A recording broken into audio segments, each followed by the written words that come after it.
First thing I did was go get this roast. This is Eye of Round. Sometimes I'll use rump roast, but this is the one I prefer. Rump roast is good too. Really, you could do this way of making the roast with any roast, but this is my preferred. Okay, so rump roast. I'm sorry, not rump roast. Eye of Round roast. And usually I leave it whole, but since I'm making 2 roasts, I cut it up. This will give me more surface area to sear. And that's what I'm doing right now. So I let it come down to room temperature instead of refrigerator temperature. And now I'm just searing it in a little bit of oil just to keep it from burning on a medium to medium high heat. Okay, so that is step 1. There is a little bit of salt on the meat right now, but it's kind of unnecessary when you're going to slow cook it like I'm going to do. Okay, while that is searing, I'm over here about to dice up an onion. Okay, so I've just sliced it up this way. And I'm sure you already know how to dice an onion, but just for the sake of having an instructional video, sometimes we like to watch. Now, this is not smart to cut the way that I'm cutting. I'm going to cut my thumb one day. I'm surprised I haven't already.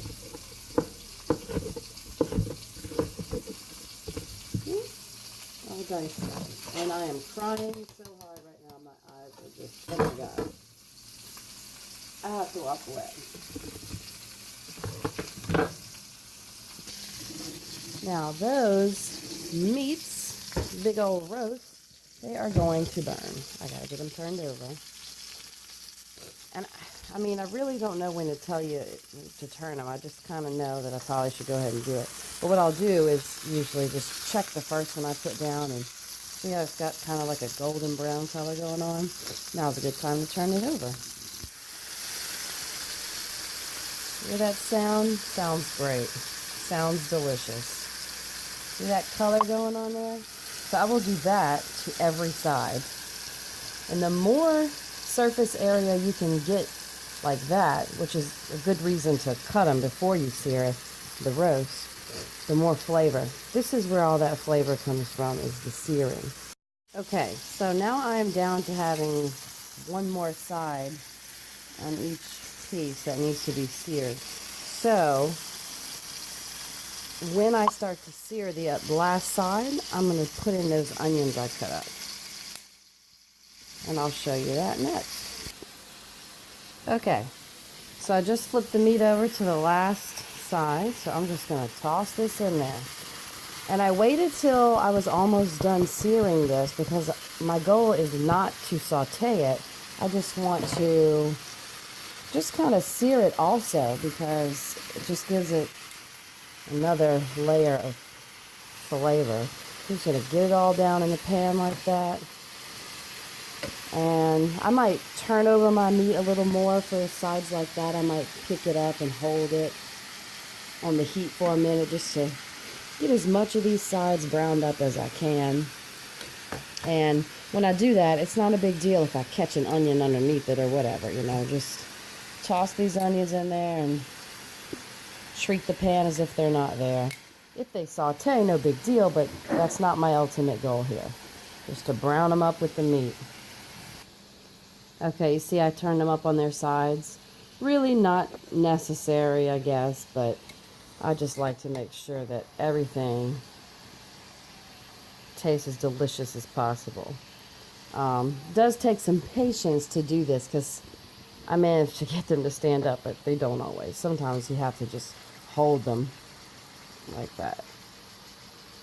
But I lean them up against each other and just stand here and wait.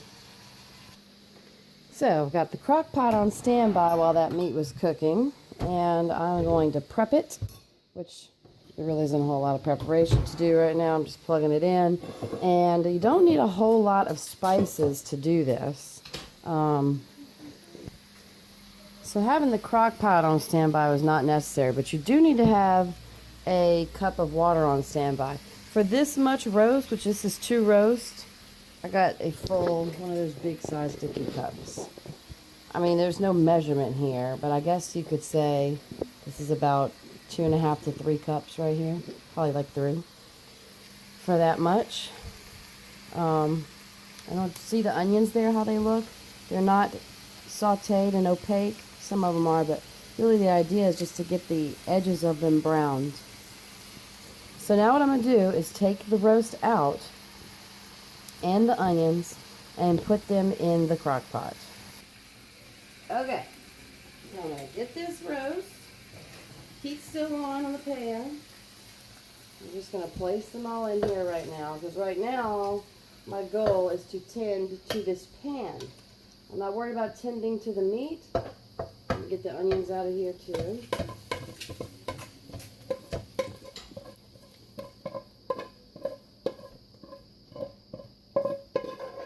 So this is where all that delicious flavor comes from in this roast, is the pan. So right now, before the pan's temperature is too low, you put it right back on the heat. Let me bring it over here. Put it right back on the heat. See all that brown stuff? We got to get that off. So this is called deglazing. So we're going to deglaze the pan. Really should make sure the pan's really, really hot. You should get a lot more steam and bubbles than what I just got. But as long as your heat's still on, use the heat to get all that off the pan. And so I will get a spoon. Okay, so I'm going to just use the spoon to scrape it all off the pan. And really, I will not even leave a little bit behind if I can help it. I will get every bit off the pan. Once I get it all off the bottom of the pan, which this is a lot easier if you make sure the pan's real hot before you pour the water. Like, I should have let it sit there a second before I did. But anyway, so once I get it all off the bottom, I will pour more water in here and start to build up this flavor some more.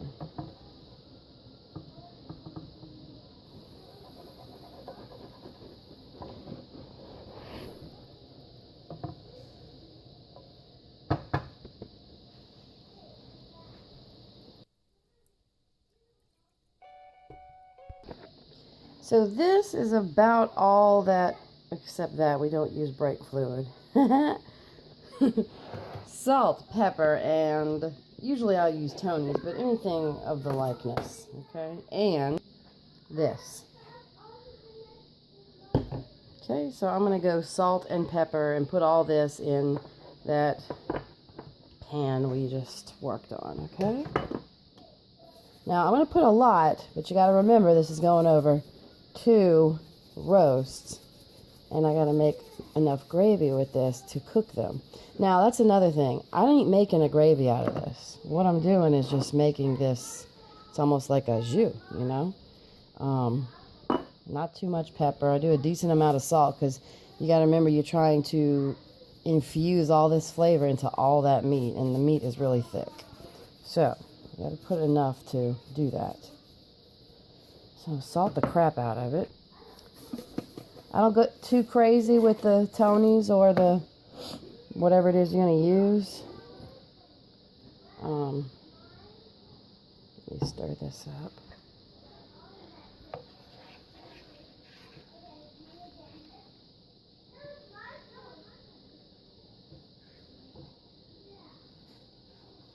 I think I am going to put in a little more water. Like, this is enough, and normally I would make it with just this much, but I am going to put more this time.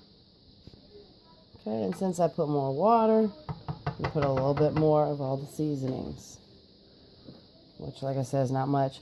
I'll also use a little bit of garlic powder sometimes, but I don't get too heavy with it because I really like garlic. I'm a garlic fan, but I don't want this particular style roast to taste heavily of garlic. But I am going to put a little bit of garlic powder. I'm really just going to sprinkle it across the top of this, and that's really it. Okay, so I got this kitchen bouquet, and 1 capful is usually enough to make the roast or to make stew or whatever you're going to make with it, but I'm going to do 2. I mean, it's kind of like concentrated. You really don't need a lot, but I am putting 2 today, since I'm making 2 roasts with it. Okay, so now I'm going to stir that up.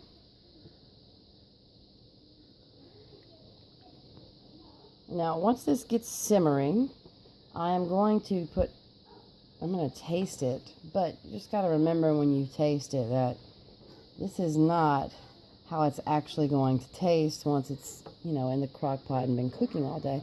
Really what I'm tasting for is to see if it needs more salt, less salt. If it needs less salt, I'm going to add more water. While I said put a lot of salt, I don't get too crazy at first because I don't want, you can put it in, but you can't take it out. So just kind of take it easy at first. So I'm going to get that simmering, which shouldn't take long. I'm going to taste it, and then we'll move on. All right, so while I'm waiting for that to simmer, I'm going to arrange my roasts in here. What I like to do is put the side that had that pretty big piece of fat, I like to put that on top, just so that when it drips down off the meat, it will drip past the meat and through the meat. No big deal if not. I have made it without doing it that way many a times. It still turns out delicious. But just want to make sure it's all arranged in here best I can get it in here, and that looks pretty decent. It just fits in there pretty good. Okay, so I have tasted it, and it tastes perfect to me. Give it another stir. I mean, you could taste that it's not really like super cooked or whatever you want to call it, but I can taste that there's enough salt and pepper. It doesn't taste like it's one note. I can taste the different layers of flavor already. So I am going to pour this over the roast, and I got to stop this video so I don't drop it. Okay, so I'm just pouring it right on in.